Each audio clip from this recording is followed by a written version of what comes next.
I'm so tired of the lamestream media. It's about time we get down to the real news. Get involved, get loud, and think on the brink.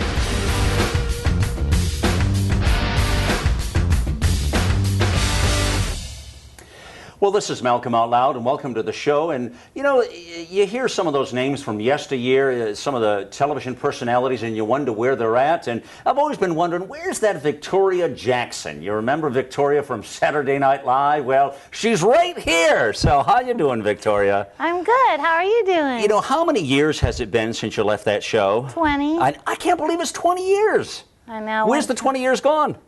It went fast. Well, man, you made a career of that. How many years was you on SNL? 86 to 92. Yeah, that's a long time for a lot of folks. Yeah, you know, it's a long time. They produced more talent, and I just want to touch on that a moment. SNL has. I mean, is there a show that has created more talent than SNL? I don't think so. Yeah. Lorne Michaels had a great idea, and it gives you a lot of freedom.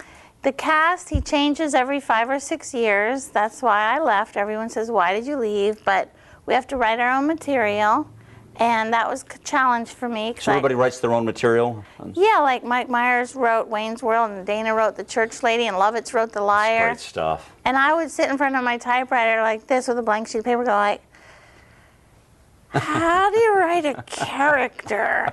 I never had training in improv or SCTV or anything, so I'd be like, I auditioned. He thought I was funny. I got the job. Actually, it's kind of a funny story how I got it. How'd you get it? Well, I did write a book about this because everybody asked me the same 10 questions. How did you get on SNL? Who's your favorite host? What was your favorite skit? Do you still keep in touch with those guys? Who's in your cast? So, because I'm trying to save America from communism, because the Obama administration is out of control with lust for power, the government is growing so big, my freedom is disappearing. And I wrote this book called Is My Bow Too Big? Today I have a small one back here, but basically You wear bows. I do. Yeah, I've seen them in the front of your head too, I think. Not all the time, yeah. You know. I try bows too, but I don't have the hair to keep it quite up, you understand? Well, I was trying to self-analyze why I do it, and my dad was in vaudeville, and he always told me, always dress better than the audience. And I think when I was giving tea party speeches, I was like, what kind of a costume would be appropriate for this? And I just thought, well, you know, something that, you know, so the audience thinks that they had a performance. But anyway, so long story short, my book is called Is My Bow Too Big? How I Went from SNL to the Tea Party. And I tell everyone about how I got on SNL, and then I tell them why I'm fighting. When did you release that book? For freedom. It comes out September 14th. So this is a new book? Yeah. Well, I've only had one. All right. And I only have one life story. But it's coming out. We'll get one life at a time. There probably won't be a book after that. One book, that's it. What's it called again? It's everything I have to say, and there's nothing left to say after. What's the title of the book again? Is My Bow Too Big? I love it. I love it. All right. But anyway, to tell you about how I got on SNL, I auditioned. Right. I got a phone call out of the blue. Someone at my home. I was living in LA trying to be an actress. I think Lorne Michaels saw me on the Johnny Carson show because I was on there. Well, that was your first break, right? Was Johnny Carson? Yeah. Yeah. He was, that's another talent, man, of yesteryear. He was the best. Oh, I love that show. You know what he did better than other hosts? Because I've been on Leno and Letterman and everybody, he would let the guest look good, look funny. Let me give you an example. My first husband was a fire eater, okay? So Johnny Carson and I would have a pre-interview, and I would tell his guy, and he would tell him. Now, on the air, Johnny Carson would say, so Victoria, who are you married to? And I'd say, a fire eater, and I'd get the laugh. On other shows, I won't mention any names, they would say, so you're married to a fire eater.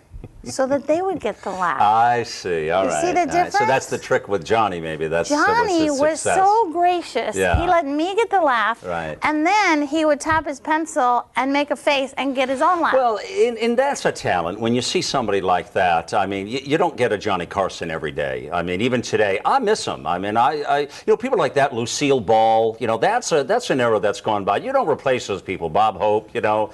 And sadly, you get new comedians Republicans' new talent, but it's not like that. All right, you made a leap here. A lot of people don't realize that, and I want them to realize that you've gone from really an acting career and success and gone on to the political world. And let's talk about this communism business. What's this communism talk? Yes, everybody gets so weird about the word communism. Basically, it's in Webster's dictionary. It says capitalism, when we the people control the business. Socialism, when the government controls part of the businesses. And communism, when the government controls all of the businesses. Socialism is phase one of communism. Now, you can call it progressive or dictator or whatever you want, but it's basically when the government controls everything, and it's pretty obvious that that's Obama's goal. Maybe he's a socialist now, but his goal is to keep usurping as much power as he can. He took over the cars and the socialized medicine and the banks, and he makes executive orders every second. So that's my new passion, because I'll be dying soon. I'm 53, and I want to leave this country free for my children and my this is my grandchild, Ever Grace. That's her name? Yeah, Ever. Oh, yeah. What a great name, yeah. So, but I never finished telling you about how I got on SNL. Well, come on. Well, I'll try to make it short, but it's in the book, if you want to read the book. Well, when you get the book out, we'll read the book. Actually, I'll just tell people to get the book. Yeah, and not tell them, sir, that's even perfect. Okay, let's talk about this communism again. All right, Yeah. so your passion, you're very serious about this business. Oh, yeah, I'm serious, and people are starting to take me seriously because I'm right. Yeah. Now, see our founding fathers, right-wing radicals, George Washington, John Adams, Ben Franklin. They would be called right-wing extremists now. They were brilliant. They founded our country on Judeo-Christian values, the Ten Commandments, and on a system of government that balanced the powers, legislative, executive, judicial, so that there wouldn't be a king, so there wouldn't be a dictator, because they know that human nature gravitates toward, a lust for power. So, Victoria, here we are here now. We have another election coming up in 2012. What kind of a job do you think Mitt Romney can do? Do you like Mitt Romney? Yes. Yeah. I mean, you think he'll make a good I wish president? he was had a past that was more conservative. Yeah. Well, he's a moderate. And again, you got to remember the Republican Party has lost with the last two moderates, Bob Dole and John McCain. Exactly. So is that a problem? I say anybody but Obama. Well, that's what a lot of people say is anybody but Obama. Well, but what they're does that all right. mean? It means that that he's that bad that anything can't be that bad. He's so extremely anti-American that any philosophy would be closer to the American dream. Paul Ryan is a great choice for VP. Well, what Paul Ryan did is he balanced the ticket with, again, and really pleased the conservative movement, clearly. Like me. Well, like a lot of people, because, Victoria, at the end of the day, I think if there's a complaint about the Republican Party, it's probably that they forgot what the word conservatism meant. Again, back to the dictionary, I think they didn't quite follow what that word meant. And I think that's where things have got It's like the Republicans became Democrats, the Democrats became communists, and the Tea Party is where the Republican used to be. How did you make this connection? Let's get back to the Tea Party moment, because that's another interesting example here. And a lot of people don't understand the Tea Party is really just a great movement in this country. It's conservative values. In fact, I have the founder on the show here of the Tea Party Patriots. And there is no founder. Yeah, well, there's one of the co-founders, Jenny Beth Martin. Well, there's actually a couple people fighting over the title of Tea Party founder. Exactly. And there is actually no Well, I've been telling people I founded it, and I've tried that too. I think one of the instigators was that guy who's yelling on the floor of the money place, the Wall Street guy. He was started ranting, and that kind of lit a spark in a lot of housewives like me who was like, yeah, what can we do? Well, I think a lot of people feel that way. And I think what I explain to people on radio and on television, Victoria, is that really it's just conservatives who are fed up with big government. And they're also been fed up, though, and honestly, with the Republican Party. And that's where the Republican Party has sort of broken into this fraction. Now, the question is at the moment, is there an opportunity, seriously, for the Republican Party to reinvent themselves? And will they be able to reinvent themselves? Well, if people like me keep ranting, communism is bad, capitalism is good, free enterprise leads to prosperity, government over-regulation leads to death, then someone's got to listen. Well, the thing is, you're using your talent and your star in your years of acting and what have you, really, though, to try to bring a cause forward. And so that's going to be a noble thing at this point of your life. I can't not do it. I can't sit at home. Right. I'm extremely worried about America, and basically, I think America needs to get back to God. Leviticus 26 says, the nation that disobeys God, he can't protect or bless. The nation that obeys God, he can protect and bless. And our founding fathers founded it on the Bible. Actually, they were so biblical that God didn't want Israel to have a king. Back in the Old Testament, he said, I want to be your king. But then the Israelites said, no, we want a human king. It's kind of the same thing now. It's like the founding fathers had God as the king, and now we've kicked God out of the courts. Well, and there's a lot of controversy constantly in our country about, God and state and, church and state and again, in God we trust. And it's an ongoing, it's like one of those conversations, whenever you bring up social issues, gay marriage, abortion, again, religion. The question is, I think there's a struggle in this country that, should those things be in government or should they be outside of government? Well, the problem is every issue goes back to your worldview, whether it's Christian or Muslim or atheist. Actually, even being in debt is against the Bible. It's immoral to be in debt. And actually, you can try to run away from the social issues, but everything does come down to your morality. Well, I'll tell you this. I mean, as human beings, I don't think anybody's without sin. I think everybody has their challenges. Romans 3:23. That's it. I mean, we all, human beings are an interesting character. Well, let me see. A lot of people, let's take the last few minutes and talk about the fact that so many things about you I didn't know as we looked up. The fact that you were a cheerleader, homecoming queen. I mean, come on now. Gymnastics competitions. You're still doing the handstands, right? I did one today. Yeah, all right. And what I have a happened? headache. Well, you're not as young as you used to be. You're out there in this heat, right? All right, tell me what this is. This like a ferret or something? Is it alive or what is this? This is my new character. And basically, she represents a lot of liberals who don't go by facts, they go by feelings. And so... You do some great impersonations, I understand. Well, I learned how on the show. I didn't know how when I got to Saturday Night Live, but then I learned. But my friend Fran, my producer of the VictoriaJacksonShow.com, check it out. She on the internet. She came up with this character, and I stole it from her. So basically, this is Harriet. Harriet. Okay. How you doing, Harriet? Hi, my name's Harriet. I'm a blue-blooded Democrat from my head to my toes. I love Obama. Love him. You love big government? I don't know, but I'll tell you why I love Obama. Number one, cute baby pictures. So adorable. Number two, herb garden. Number three, free condoms.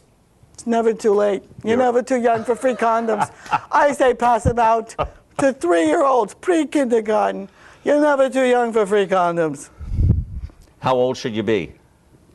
Oh, you could give one as a baby gift. So this is Harriet, huh? Yeah, but it hurts my throat. I can see that. You did that all day. You'd have no throat Yeah, left. I just do it once in a while. You do some other terrific impersonations. I understand you do Sally Struthers? No?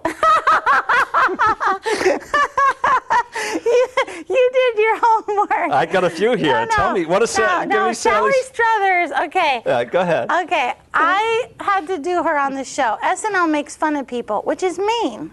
It's mean. Well, you were making fun of people when you were on there. Flattery is the highest form of praise, but so I just wanted to be on the show. So they gave me Sally Struthers. Well, what does she do? How do you reenact her? So they gave me a blonde wig and they put me in a fat suit. And they had me saying, feed the children. Please send money and feed the children. And so then I ran into Sally Struthers about 10 years later. And what she do, deck you? She looked hurt. I said, "Oh, What was the hi." I gag? said, "I did you on the show," and she goes, "I know," and she looked kind of hurt. But you know, I've been made fun of recently. This girl's doing me with the political thing. Is she? It doesn't hurt me so much because I know she doesn't get what I'm fighting for because she's ignorant of it. Well, But- hey, listen, can you imagine Sarah Palin running into Tina Fey? And they have. What do you think she feels? She was made But she's not in a fat suit. Yeah. No, Like- but she really made a spectacle of her with the, I can see Russia from my house and all of that. Come on. I mean, I think I'd rather have the fat suit than those comments. Actually, the girl who makes fun of me is skinnier than me, and she's not wearing a fat suit, so I'm really happy. Well, you do a whole host. I mean, these impersonations. We got to get back and just do the impersonations. I mean, Cyndi Lauper, LaToya Jackson, Linda wait. Blair, Roseanne Barr. I got to see that one. Okay, well, Roseanne was even kind. She kind of talks like that. So, anyways, like if I come home, if you come home from work and the kids are still alive, hey, I did my job. That's one of her That jokes. is her. That's her joke. That's her joke. But see, she was my first impression. Oh, was she? And they gave me a wig and a fat suit. I ran into her in LA about a month later in a gift shop, and I was so nervous, and I said, "Roseanne," and she goes, "Ah, hi," and I said, "Oh, I just did you on the show, and I listened to your act all day and all night for like 7 days to get her voice down, because I'm rusty now," and she said, "You do me better than I do me." Yeah. And she's really nice about Well, it. let's take the last few minutes here. I mean, I could talk to you for hours and hours, Victoria. But let me ask you, what are you doing now? Now you have the web-based show, VictoriaJacksonShow.com. VictoriaJacksonShow.com. And I started to look today. I've definitely got to get back on there, check out some of your material. I'm anxious to do that, and that's really where web TV is going. I mean, it's the best stuff. We know firsthand. Of course, we're in our third year with Malcolm Out Loud TV, so we've been doing this, and it's been exciting.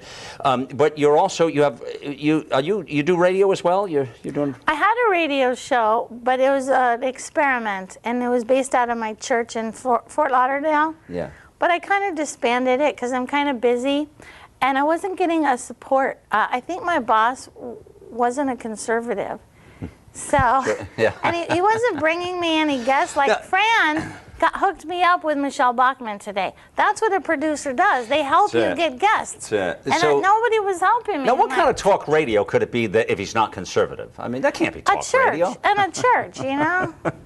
So people want to check you. It's VictoriaJacksonShow.com. That's your Yes. latest material. Yes, and my book is My Bow Too Big by Victoria Jackson. And that comes out September 14.